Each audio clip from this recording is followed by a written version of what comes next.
Hello বন্ধুরা, welcome back to my channel. কেমন আছো তোমরা সবাই? আশা করছি তোমরা সবাই ভালো আছো, সুস্থ আছো। আজকে একটা নতুন ভিডিওতে তোমাদের সবাইকে অনেক অনেক স্বাগত জানিয়ে আমি আমার ভিডিওটা শুরু করছি।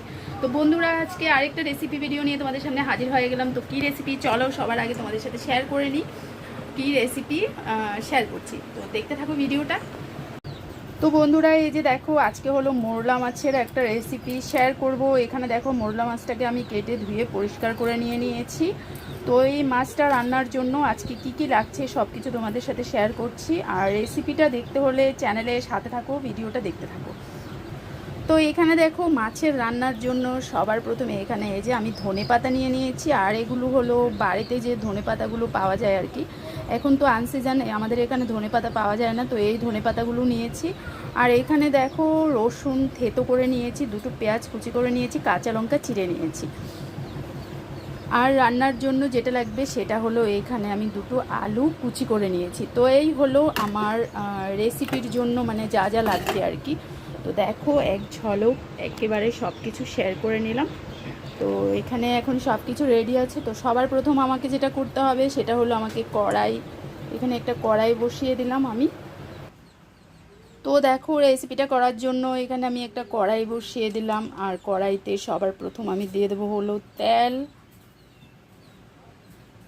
আর আজকে বন্ধুরা, আমি মোরলা মাছটাকে কিন্তু ভাজবো না, না ভেজেই কাঁচা মাছটাকেই আজকে রান্না করব।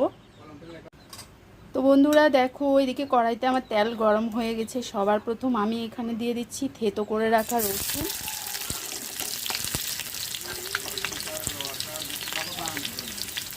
তো বন্ধুরা, এই যে দেখো, এখানে আমি দুটো পেঁয়াজ কুচি করে রেখেছিলাম, তো পেঁয়াজ কুচিটাও এবার দিয়ে দিলাম তেলে। আর এটাকে হালকা একটু ভেজে তারপর এতে আমি অ্যাড করে দেব, দেখো, আমার এদিকে কুচিয়ে রাখা আলুটাকে। তো আলুটাকে আজকে অ্যাড করে দিচ্ছি। আর বন্ধুরা, আজকে যে রেসিপিটা শেয়ার করছি সেটাতে হলো, মোরলা মাছটাকে আমি আজকে ভাজবো না, কাঁচাই মোরলা মাছটা রান্না হবে। তো দেখো, এবার আমি মাছটাকে অ্যাড করে দিচ্ছি এখানে। আলু পেঁয়াজ সব কিছু দেওয়ার পরে এবার মাছটা অ্যাড করে দিলাম। আর তারপর এতে এবার দেখো, আমি মশলা অ্যাড করছি। এখানে দিয়ে দিচ্ছি হলুদ গুঁড়ো, আর দিয়ে দেব হলো গিয়ে একটু লঙ্কা গুঁড়ো। দেখো, মানে যার যেরকম ঝাল হয় আর কি, তো আমার পরিমাণ মতো আমি ঝাল দিয়ে দিলাম। তারপর এতে একটু নুন অ্যাড করে দিলাম। এবার ভালো করে মিশিয়ে ঢেকে দিলাম। আর তারপর দেখো, এটা এরকম টাইপের কষানো হওয়ার পর এতে আমি দুটো বলছি সরি, 4-5টে কাঁচা লঙ্কা দিয়ে দিয়েছি। তো এবার এতে আমি জল অ্যাড করে দেব। আর আজকের রান্নাটা খুবই ইজি, একটা সিম্পল রান্না। তো বন্ধুরা দেখো, জলটা অ্যাড করে দিয়ে আমি আবার একটু ঢেকে দেব, কারণ আমি একটু ঢেকে ঢেকে রান্নাটাই পছন্দ করি। তো এই যে দেখো, এখন মানে ঝোলটা একটু ফুটে উঠেছে। আর এতে এবার আমি দিয়ে দিচ্ছি কুচি করে রাখা ধনেপাতা।